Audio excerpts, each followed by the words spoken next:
Today's outstanding seniors.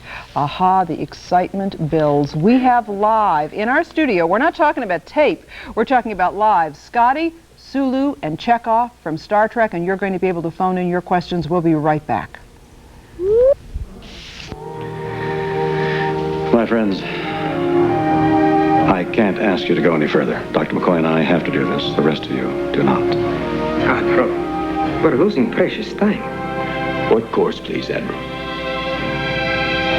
Mr. Scott? I'd be grateful, Admiral, if you'd give the word. Gentlemen, may the wind be at our backs. Stations, please. And with the wind on their backs, where did they go after they left the Vulcan planet, after the Enterprise had blown up? Where do we find the intrepid trio? Let us show you some video. Orlando, Florida. They arrive in Orlando, Florida, and what is their new vehicle, ladies and gentlemen? Are we talking Bird of Prey? No. Are we talking a new Enterprise? We are talking, would you believe, our own Newswatch helicopter? A new vehicle for Sulu, Scotty, and Chekhov. Let's give a big Central Florida welcome to these three.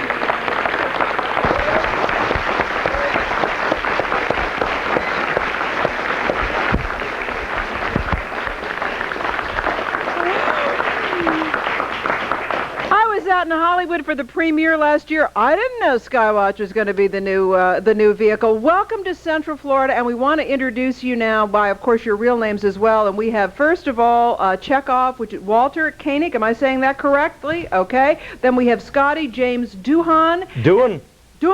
Like in how are you doing? Like I'm doing. How are you doing? Jimmy doing, who are you doing, what are you doing, doing everybody. Thank you very much. And we have Sulu George Takai.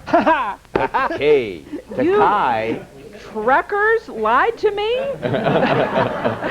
Welcome. Let me tell you, the question that is circulating in the newsroom at this hour, I didn't believe this. Another Star Trek film with Eddie Murphy? What a rumor. What is it, so rumor? That's all? That's all. Yeah. That is just a rumor. We've heard the new Star Trek film, maybe a comedy, may have Eddie Murphy, but it's only a rumor. Let us ask you what you're doing in Orlando. Hey, we're here for Movie Gallery because they have a big sale on of the videotapes of the 3 movies that we've done so far at a fantastic price of $29.95. The episodes of TV, 79 of them, are coming out in batches of 10. There's one batch of 10 is already out. Then the second batch is out, second batch is out now. Brand new out, you know, sort of this week. And they're only $14.95. And they include the 6 to 8 minutes that certain stations edit out so that they can put in more commercials.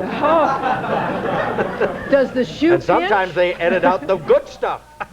Some of the good stuff that's on the cutting room floor. Now let me ask you, because lots of times actors get, how shall we say, they don't do so well financially after a movie or a series does well. You guys doing all right? Now How are you doing? No, I mean really, because there are many actors who say, you know, we're not doing well because we don't get some of the money from the reruns or whatever. You're doing well. Carol, I'll tell you, a lot of people think that we get residuals or still get residuals for the TV. The last paycheck that we got for the TV episodes was in April of 1971. So we are not adverse to taking up a contribution.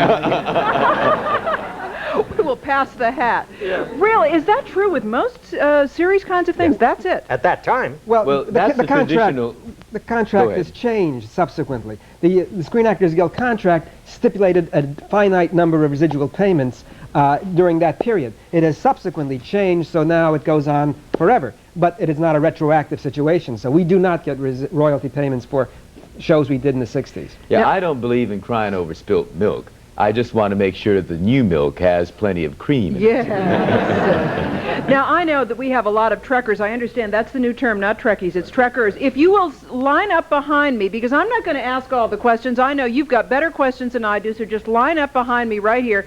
Enterprise is in the first row. Come on. But I will ask you this. How much would it take for there to be another Star Trek movie? Is that in the works at all? Oh, it is indeed. We are. They are working on a script right now. Leonard Nimoy is going to be directing it. He did a fantastic job on Star Trek 3, and we're delighted that he's going to be directing Star Trek 4. The current projection is that we probably will get started shooting late this year, and they're aiming for 1986. Believe it or not, our 20th anniversary. To release Star Trek 4. Hard to believe. It's hard to believe. I was only 10 years old when we started shooting. Okay, we've got some questions. Come right up here. Okay, just direct your question to whom? Oh, all of them. I want to know which show you enjoyed filming the most. Which was the most fun? Well, let me respond to that by telling you that both of my favorite shows are out in video cassettes at the movie gallery. And in the first that he knows too, Naked Time. Everyone I think knows. That's the one where I did a little fencing. The other show that I consider my favorite is Mirror Mirror, where I had a scar over my face, and that's also available in video cassette at your local movie gallery. All right, let's move this on. Scotty, what about you? Well, actually, as far as fun is concerned, it was more fun for me to shoot The Trouble with Tribbles than anything else, because I did 95% of my own stunts on that, and it was really fun, you know, and it was a good show, too. Okay, but the show I liked the best is The Doomsday Machine, because I'm much more into science than I am into, shall we say, science fiction, because I don't really care for shows where we have a 10-foot-tall lizard who speaks English. You know. Okay, now I'm going to ask Chekhov the same question the other two gentlemen already answered. We've got to make some money. We've got to go to commercial. We'll be right back, and also we are going to take some phone calls. We promise. 424 WCPX. We'll be right back. You're running away on me.